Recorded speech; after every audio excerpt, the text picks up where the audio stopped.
بسم اللہ الرحمن الرحیم، الصلاة والسلام علی سیدنا و مولانا محمد وعلی آلہ واصحابہ اجمعین، اما بعد۔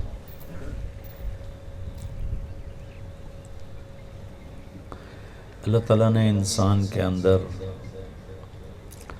خواہشات کا لامحدود سسٹم رکھا ہوا ہے، کہیں اس کا اینڈ نہیں آتا ہے، اور ان خواہشات کو پورا کرنے کے لیے جو عمر ہے وہ بہت تھوڑی ہے، بلکہ اسباب بھی اتنے نہیں ہیں جتنی خواہشات۔ وہ کوئی بادشاہ بن جاتا ہے شداد کی طرح، پوری جنت بنا لیتا ہے، لیکن سب کے پاس وقت بہت تھوڑا ہے۔ مال میں تو کچھ امیر ہیں، کچھ غریب ہیں، کچھ بہت غریب ہیں، کچھ بہت مالدار ہیں، کچھ بادشاہ ہیں، یہ تقسیم ہے۔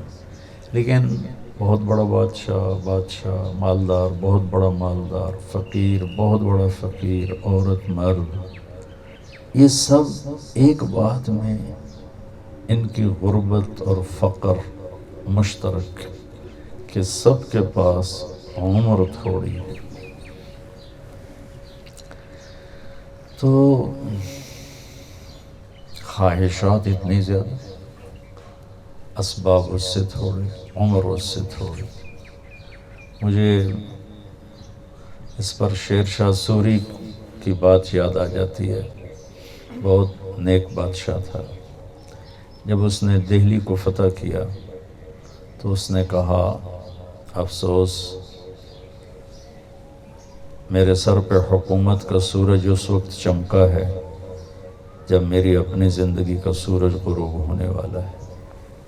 60 سال کی عمر تھی جب اس نے دہلی کو فتح کیا، اور 66 سال کی عمر میں شہید ہو گئے، کالنجر کی فتح میں زخمی ہو کر وفات پائی۔ تو ٹوٹل 6 برس حکومت۔ تو کسی کے پاس لمبی بھی مدت ہے تو 60-70 سال ہیں، اس سے جا کر آگے تو خود اولاد تنگ ہو جاتی ہے، اولاد تنگ ہو جاتی ہے، ماں سے بھی باپ سے بھی۔ ایک شخص آیا حضرت عمر کے پاس کہ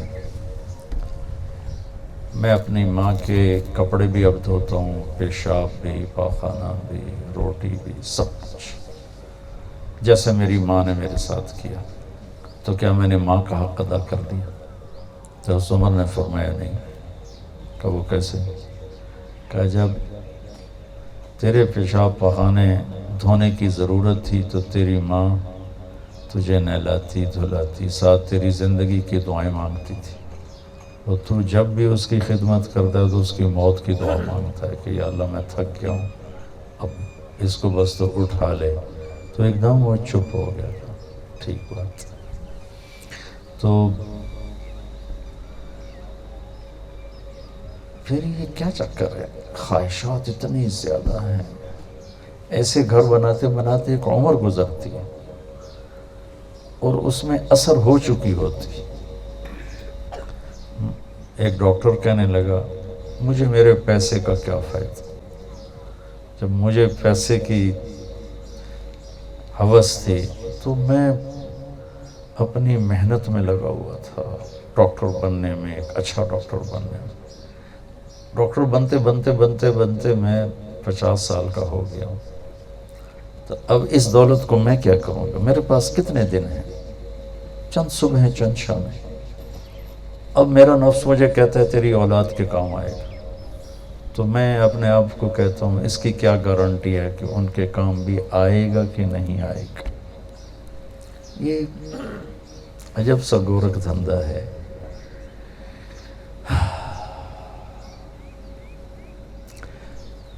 تو بھائیو، اللہ نے ہمیں ڈیزائن کیا ہے جنت کے لیے۔ جنت ہے لامحدود خزانہ۔ اگر ہماری خواہشات نہ ہوتی تو جنت سے مزہ اٹھانے کی طاقت ہی کوئی نہ ہوتی. لیکن یہ پرندے چہچہا رہے ہیں، یہ آج سے 10,000 سال پہلے جیسا گھونسلہ بناتے تھے آج بھی ویسے ہی بناتے، جو دانہ دن کا یہ چگتے تھے آج بھی ویسے ہی چگتے ہیں. انسان صرف 100 سال پیچھے ایسے گھر بناتا تھا، یا ایسی گاڑیاں تھیں، یا ایسے کپڑے تھے، ایسے یہ اشفاق کے کننے تھے. کہ انسان خواہش میں اتنا تیز ہے کہ نہ پیسہ ساتھ دیتا ہے، نہ ٹائم ساتھ دیتا ہے، نہ طاقت ساتھ دیتی. جتنی تیزی سے خواہش بدلتی ہے اتنی تیزی سے چیز نہیں بدلتی. تو اللہ تعالیٰ نے یہ نظام اس لیے رکھا کہ ایک تو پیپر لے لیا، خواہشات کا سمندر، اور بریکیں لگا دی. یہ نہیں کرنا، یہ نہیں کرنا، ادھر نہیں جانا، ادھر نہیں جانا، یہ نہیں دیکھنا، وہ نہیں دیکھنا، یہ نہیں کھانا، وہ نہیں کھانا. اور ادھر جنت کی خبر سناتی کہ یہ سب کچھ کرنے کے لیے تیرا رب مہمان خانہ بنا کے بیٹھا ہوا. پہلی نظر جب اللہ کا دیدار ہوگا، انسان کے خلا کو جنت بھی فل نہیں کر سکے، پر نہیں کر سکے گی. جنت ملنے کے بعد بھی ایک خلش، ایک کمی باقی ہوگی. وہ دور ہوگی جب اللہ سامنے آئے گا. جب اللہ سے جنید جمشید سے پہلی ملاقات ہوئی، اللہ اس کی قبر روشن کرے 97 میں. اس وقت وہ پیک پر تھا. کسی نے موسیقی میں اتنا بڑا نام نہیں کمایا اور شہرت اور پیسہ جتنا اس بندے نے کمایا. تو کوئی میرے پاس لے کر آیا تو میں تھوڑی سی بات کی تو وہ مجھ سے کہنے لگا ایک سوال ہے. بولو. کہنے لگا ایک پاکستانی نوجوان جو سہانے خواب دیکھتا ہے، ایسا ہوتا، ایسا ہوتا، ایسا ہوتا، وہ مجھے حقیقی طور پہ حاصل ہے. جن خوابوں کی دنیا میں ایک پاکستانی نوجوان رہتا ہے وہ خوابوں کی دنیا میرے پاس حقیقت میں موجود ہے. یعنی پنکھے بند کرا دو، اللہ نے ہوا چلائی.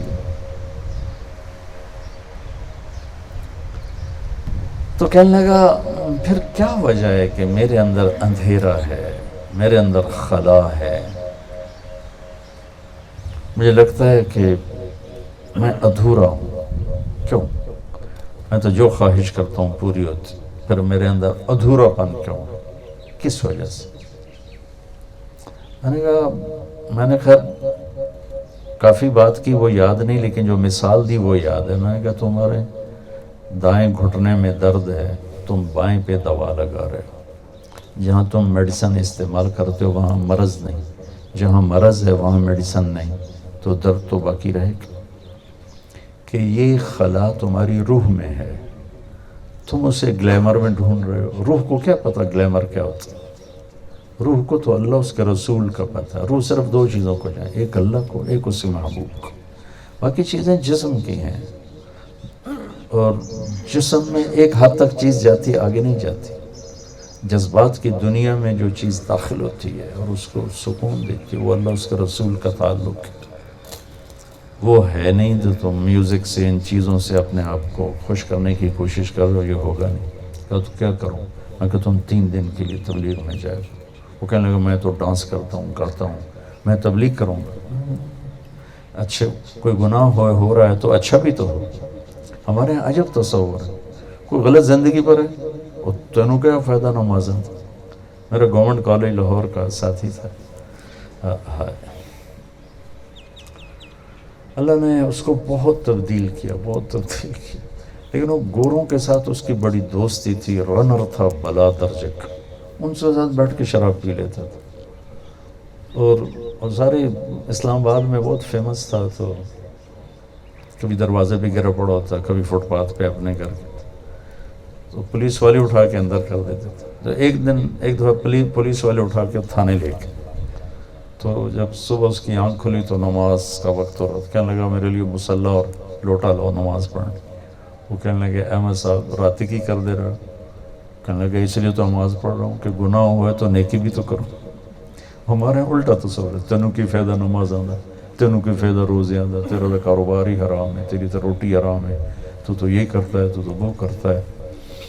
اللہ نے پرفیکشن نہیں مانگی، اللہ نے کاؤنٹنگ مانگی کہ ہم کاؤنٹ کر لیں گے، وزن کر لیں گے. اگر تمہاری نیکیاں 51 ہیں اور گناہ 50 ہیں تو بس ہم تمہیں معاف کر دیں گے، ایک پر معاف کر دیں گے.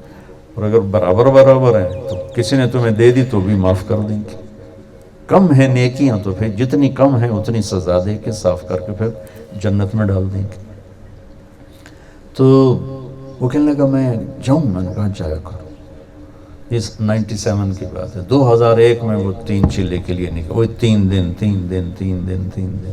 4 مہینے کے لیے چلا. پھر مجھے اس کا فون آیا بالاکوٹ سے کہ میں ایک ٹوٹی ہوئی مسجد ہے اور ٹوٹا ہوا فرش ہے، پھٹی ہوئی چٹائی ہے اور اس پر میں لیٹا ہوا ہوں، اور جس سکون کو میں 5 سٹار ہوٹلز اور میوزک میں ڈھونڈتا تھا وہ سکون مجھے یہاں مل گیا ہے. مجھے لگتا ہے میں ہوا میں اڑ جاؤں گا، میں ہوا میں اڑ جاؤں گا. پھر اللہ نے اس طرف جو چلا تو پھر ادھر بھی اس نے کمال کر دکھایا. کہتا تھا میں چاہتا ہوں میں جب مروں تو اللہ مجھ سے راضی ہے، میں جب مروں تو اللہ مجھ سے راضی. میں نے تو اس کا جنازہ پڑھایا. میں نے دیکھا کہ کیسے اللہ اس سے راضی. جن سے راضی ہوتا ہے ان کے ایسے جنازے اٹھواتا. سبحان اللہ، کیا کمال ہے.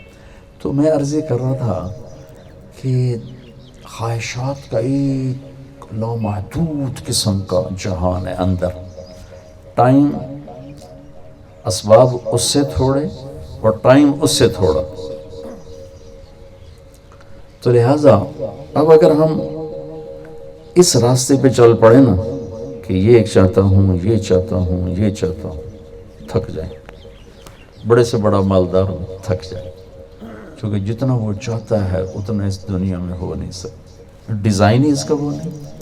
اب یہ ایک پاؤ کا گلاس ہے، اس میں آپ آدھا کلو پانی ڈالیں گے تو بہہ جائے گا. لہٰذا یہاں کیا ہے کہ اپنے اللہ کو راضی کر لو، پھر وہ تمہاری ہر خواہش پوری کر دو. کہ جب جنت میں اللہ کا دیدار ہوگا تو تب جا کر انسان کی تکمیل ہوگی. تو یہ اللہ سے عرض کریں گے یا اللہ ہم دنیا میں تیری عبادت کا حق ادا نہیں کر سکے، ہم تجھے راضی نہیں کر سکے جیسے کرنا تھا، تیری بندگی نہیں کر سکے جیسے کرنی تھی. تو تجھے دیکھنے کے بعد ہمارا جی چاہتا ہے کہ ہم تیری بارگاہ میں ایک سجدہ کریں جیسے فیصل آباد میں کرتے تھے. ایک سجدہ، صرف ایک، 5 نمازیں ایک سجدہ.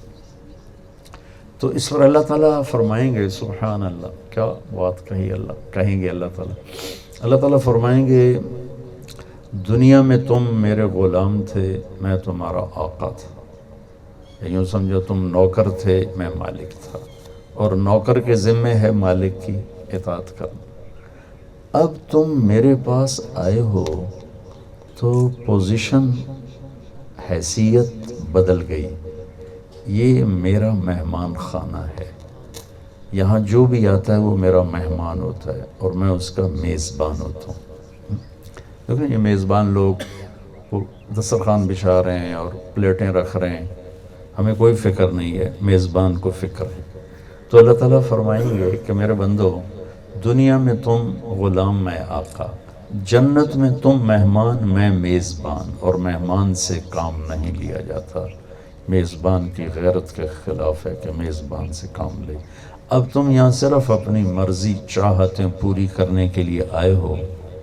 جاؤ موج کرو، کلو واشربوا ہنیئا بما اسلفتم فی الایام الخالیہ وَلَكُمْ فِيهَا مَا تَشْتَهِي أَنفُسُكُمْ وَلَكُمْ فِيهَا مَا تَدَّعُونَ نُزُلٌ مِّنْ غَفُورٍ رَحِيمٍ. سبحان اللہ، کیا کمال. لَهُمْ مَا يَشَاءُونَ فِيهَا وَلَدَيْنَا مَزِيدٌ. قرآن کو دیکھو تو اللہ، اچھا ایک عجیب بات ابھی ذہن میں تو بتا دوں. ایک ہوتا ہے تشتہی جو اللہ قرآن میں کہا، ایک ہے تدعون. ترجمہ تو یہی ہے جو چاہو گے، جو دعویٰ کرو گے مل جائے گا. لیکن تشتہی اور تدعون میں فرق ہے. تشتہی کا مطلب ہے تمہارے ذہن میں ہوگا کہ میری یہ خواہش پوری ہو، یہ خواہش پوری ہو، جو چاہو کہ ہم مہیا کر دیں گے. تدعون میں یہ خبر اللہ دے رہا ہے کہ بعض چیزیں تمہارے ذہن میں آئیں گی کہ یہ ہو جاتا، پھر تم اندر سے کہو گے یہ تو ہو بھی نہیں سکتا، یہ تو ہو ہی نہیں سکتا، لیکن جب تم میرے پاس آؤ گے اور اپنی سوچ میں ایسی چیز کا مجھ سے سوال کرو گے جس کے لیے تم خود ہی اندر میں کہہ رہے ہوگے ایسا نہیں ہو سکتا، تو تیرا رب وہ بھی کر دے گا۔ ہاں، اس کے آگے ایک لفظ ہے نزل من غفور الرحیم۔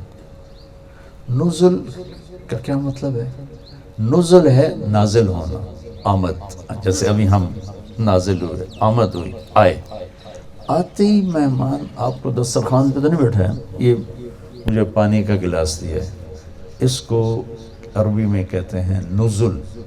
مہمان کے آتے ہی جو چیز ہلکی پھلکی اسے پیش کی جائے، پانی ہے، کوئی جوس ہے، کوئی وہ کوک ہے، پیپسی ہے، یا سردیاں ہیں تو کوئی وہ عربوں میں تو وہ قہوہ چلتا ہے، گرمی سردی، کوئی سوپ ہے۔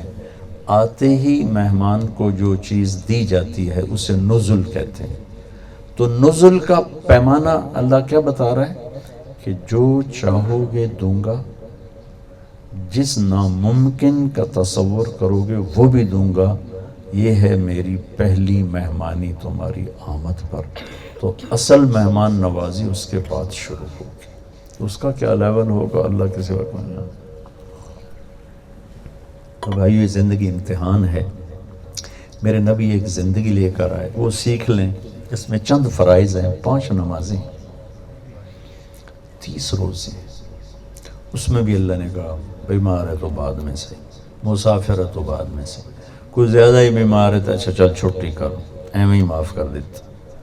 حج ہے مالدار پر ہے، زکوٰۃ ہے مالدار پر ہے۔ صرف ایک نماز ہے جس کو اللہ نے محکم کر کے بیان کیا ہے، اس میں کوئی چھٹی نہیں کہ نماز۔ دکھ ہوتا ہے امت کا 70-80% حصہ نماز چھوڑ چکا، کیا مرد کیا عورتیں نماز چھوڑ چکے ہیں۔ عربوں میں اب بھی کچھ بہتر ہے نماز کی ریشو۔ اور موریتانیہ میں گیا، مولوی صاحب کٹے تھے، مولوی صاحب بھی ساتھ تھے، تو وہاں میں نے پوچھا نماز کی ریشو کیا ہے، تو انہوں نے کہا یہاں ہمارے یہاں 100% نمازی، کیونکہ آبادی تھوڑی ہے، ملک تو پاکستان سے بھی بڑا ہے، آبادی کم ہے، لیکن جو موریتانی ہوگا وہ نمازی ہوگا۔ باہر سے آئے ہوئے لوگ ہیں تو ان کی گارنٹی نہیں۔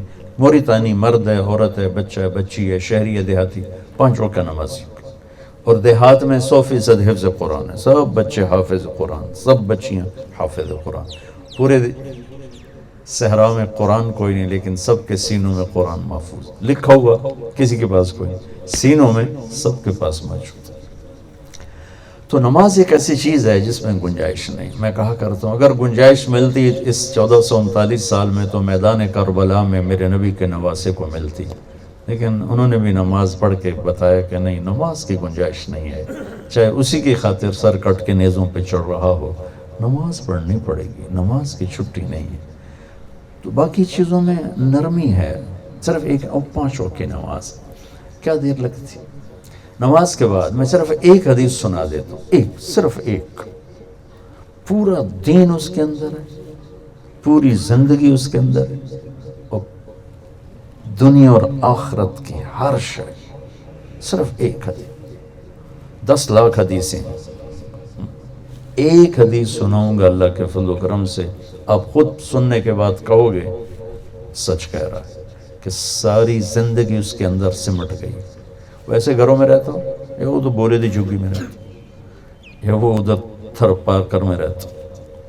4 اذا کن فیک ما ضرک ما فاتک من الدنیا۔ 4 باتیں اگر تو مجھ سے لے لے، میرے نبی کہہ رہے 4 باتیں اگر تو مجھ سے لے لے، پھر تو چین کی بنسری بجا اور میٹھی نیند سو جا، دنیا بھی تیری ہے، آخرت بھی تیری ہے۔ کیا خوبصورت بات فرمائی کہ 4 باتیں 40 نہیں آکھیاں، 50 نہیں آکھیاں، 4 باتیں مجھ سے لے لو، میرے نبی فرما رہے، اور پھر جاؤ موج کرو، دنیا بھی تمہاری ہے، آخرت بھی تمہاری۔ کیا ہیں یا رسول اللہ؟ صدق و حدیث ہے، زندگی بھر سچ بولنا، جھوٹ نہ بولنا۔ 99% کیا 100% پاکستان تو فیل ہو گیا، پہلی بات میں فیل ہو گیا، جھوٹ ہی جھوٹ ہے، جھوٹ ہی جھوٹ ہے، جھوٹ ہی جھوٹ۔ میرے نبی نے کہا 4 باتیں چھوٹی چھوٹی، صدق و حدیث، سچ بولنا، جھوٹ نہ بولنا، حفظ و امانت، دیانت داری اور امانت داری سے کام کرنا، کبھی دھوکہ نہ دینا۔ انہی پہلے 2 چیزوں کی وضاحت کے لیے ایک حدیث اس کے ساتھ ایڈ کر دیں۔ میرے نبی نے فرمایا، میرے نبی سے پوچھا گیا مسلمان بزدل ہوتا ہے؟ آپ نے کہا ہاں۔ بخیل ہوتا ہے؟ کہا ہاں۔ جھوٹا ہوتا ہے؟ کہا جھوٹا نہیں ہوتا، جھوٹ نہیں بولتا۔ پھر آپ نے فرمایا ایک اور حدیث اور سنا، آپ نے فرمایا کہ میں اپنے امتی سے ہر گناہ کی توقع رکھتا ہوں، بطور بشر، بطور انسان میں اس سے ہر گناہ کی توقع رکھتا ہوں، لیکن اگر ذرا بھی مجھ سے اس کا تعلق ہے، 2 نہیں کرے گا، 2 نہیں کرے گا، 2 نہیں کرے گا، ایک جھوٹ کبھی نہیں بولے گا، ایک دھوکہ کبھی نہیں دے گا۔ وہی پہلی 2 بات، صدق و حدیث ہے، سچ بول، حفظ و امانت، دیانت داری سے کام کر۔ ان 2 کی ایک اور فضیلت سنا، انہوں نے کہا سچا امانت دار تاجر نبیوں کے ساتھ اٹھایا جائے، سچا اور امانت دار تاجر نبیوں کے، ذمہ دار کیوں نہیں کہا؟ سچا اور امانت دار ذمہ دار نبیوں کے ساتھ اٹھایا جائے۔ یہ زراعت کی بات کیوں نہیں کی، تجارت کی کیوں کی؟ کہ زراعت میں خوفناک امتحان نہیں ہے اور تجارت میں خوفناک امتحان ہے۔ ایک سودے پہ جھوٹ بول سکتے، دھوکہ دے سکتے۔ اب ہماری گندم کٹنا شروع ہو گئی، اسی کڑا دھوکہ دے ہونا ہے، دانے اندر ڈگ لگو ہے تو ریٹ بھی حکومت آ کے 1300 روپے، ہم کم زیادہ بھی نہیں کر سکتے۔ تاجر تو جتھے کاپا لگے لا دیندہ ہے نا، تو ہم تو کم زیادہ بھی نہیں کر سکتے۔ گورنمنٹ کا ریٹ ہے 1300 روپے من ہے، اب کٹنا شروع ہو گئی ہے، میں کیا جھوٹ بولوں گا، یا میرا مینیجر، میرا نوکر کیا جھوٹ بولے گا؟ تولنا بھی انہوں نہیں آ کے، تول بھی ساڑا نہیں ہونا، تول بھی وہ سانو ڈنڈی مار کے لگے جاندے۔ ہم جھوٹ بول ہی نہیں سکتے، ہمارے جھوٹ کا پیپر ہی کوئی۔ 7 آلو نکل کے بیچ رہے ہیں، اس میں منڈیوں کا ریٹ ہے، ہاں جی اسی اتنے لینا ہے، یہ تو ذمہ دار کر ہی نہیں سکتے۔ منڈی سے ہوتا ہے جی اتنا ریٹ ہے جی، ابھی یعنی ہر ٹرک میں ہم ہزاروں روپے کا گھاٹا کھا رہے ہیں۔ تو ہمارا ٹیسٹ کوئی نہیں، کہ سچ اور جھوٹ کا ٹیسٹ کوئی نہیں۔ زیادہ کوئی ہیرا پھیری ہے تو کسی دا پانی وڑ کے اپنے نو لا لو، تو یہ بہت تھوڑے بے غیرت ہوتے ہیں کر دے، ایسا بہت کم لوگ کرتے، نہیں کرتے، بہت کم کرتے۔ تو ذمہ داری میں امتحان کوئی نہیں ہے، تجارت میں امتحان، روزانہ جھوٹ بولو، ہار آنے والے سے بولو، ہر ایک کو دھوکہ دو، روزانہ سچ بولو، ہر آنے والے سے سچ بولو، ہر ایک کے ساتھ دیانتداری سے کام کرو، لیکن سردی میں ٹھنڈے پسینے آ جائیں گے جب سچ بولے گا اور دیانتداری سے چلے گا۔ صلی اللہ علیہ نبی نے کہا چل صبر کر، آجا میرے نال کھلو جا، موجوں ہوگی، ابدی زندگی اللہ کے نبی کے ساتھ کھڑے۔ انصار مدینہ ذمہ دار تھے، مکے والے تاجر تھے، تو آپ نے کہا میں مہاجرین کے ساتھ، مہاجرین کے ساتھ۔ تو 2 باتیں میں نے آپ سے عرض کی، صدق و حدیث، حفظ و امانت، یا یہ پوری زندگی کو خوبصورت کر دینے والی چیز۔ تیسری حسن و خلیقت، اخلاق کی خوبصورت، یہ چیز میرے جیسے یہ گھر خوبصورت، لیکن ضروری نہیں کہ یہاں زندگی بھی خوبصورت۔ زندگی کی خوبصورتی کا تعلق ایسے گھروں سے نہیں، اس کا تعلق اچھے اخلاق سے۔ کچا گھر ہو، پکا گھر ہو، اتنا بڑا گھر ہو، اگر اہل خانہ کے اخلاق اچھے ہیں، ایک دوسرے کے لیے میٹھا بول ہے، ایک دوسرے سے درگزر ہے، ایک دوسرے کو طنز نہیں، طعنہ نہیں، تو وہ گھر جنت کا نمونہ بن جائے گا۔ اگر اخلاق نہیں ہے، کبھی عورت میں شدت، کبھی مرد میں شدت، کبھی بچوں میں بدتمیزی، کبھی ماں باپ میں تیزی اور بدتمیزی، کبھی نوکروں کے ساتھ فرعونیت، تو اس گھر کی در و دیوار بھی اداس ہو جاتی. جہاں اخلاق نہیں ہوتے، جہاں اخلاق ہوتے ہیں وہاں وہ جگہ جنت کا ٹکڑا اللہ بنا دیتا ہے. اور سارے اخلاق کا خلاصہ ہے اوروں کی برداشت کر کے چلو، اوروں کی برداشت کر کے چلو، اوروں کی برداشت کر کے چلو. اس لیے اس صفت کے ساتھ اللہ کے نبی نے حسن کا لفظ لگایا. سچائی بھی خوبصورت چیز ہے، دیانتداری بھی خوبصورت چیز ہے، لیکن اچھے اخلاق کے ساتھ خوبصورتی کا لفظ لگایا. حسن خلیقت، اخلاق کے ساتھ حسن کا لفظ لگایا، سچائی اور دیانتداری کے ساتھ نہیں لگایا. کہ اخلاق ایسی چیز ہے جب اچھے ہوتے ہیں تو نظر آتے ہیں، برے ہوتے ہیں نظر آتے ہیں. تو اخلاق کا اچھا ہونا ان زندگی کو خوبصورت بنا دیتا ہے. اور ہر انسان کی تمنا ہے کہ میری زندگی خوبصورت، میری زندگی اچھی ہو، میری زندگی خوبصورت. تیسری بات، وہ سارے اخلاق ایک لفظ میں ہیں، جو برا کرے اس کے ساتھ اچھا کرو، برداشت کرو. اور ایک حدیث میرے نبی نے کہا معاذ پورے دین کا خلاصہ کرو، پورے دین کی سمری بنا دوں تو ہکے گا لے کہا جی یا رسول اللہ. تو آپ نے ایسے کیا، زبان نکال کے کہا بس اس پہ قابو رکھ، اس پہ قابو رکھ. وہ کہنے لگے اس کی وجہ سے کوئی پکڑ ہے؟ آپ نے کہا سب سے زیادہ جہنم میں دھکا دینے والی یہ زبان ہوگی. تو بھائیو، اگر ہم اپنے گھروں میں خوبصورتی چاہتے ہیں، زندگی خوبصورت چاہتے ہیں، اپنے اخلاق اچھے کریں. خامد کا بیوی کے ساتھ، بیوی کا خامد کے ساتھ، ماں باپ کا اولاد کے ساتھ، اولاد کا ماں باپ کے ساتھ، مالکوں کا نوکروں کے ساتھ، نوکروں کا مالکوں کے ساتھ.